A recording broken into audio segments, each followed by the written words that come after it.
وفي سطور اللي قالت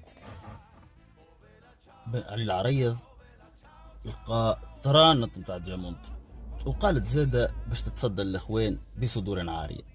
وشفناها في انتخابات الدور الاول هذيك نتاع 2019 تبكي برا وانتخبوا الزبيدي، برا وانتخبوا الزبيدي. بعد اصبحت من اشد المساندين لقيس سعيد، وايامات التالي عند الجيش تعتذر من الشعب التونسي انها حطت ديكتاتورية على البلاد.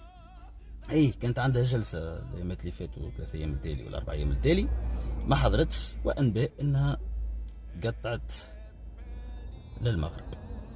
يعني تصدي بصدور عاريه تجمش تسمع كان قطع.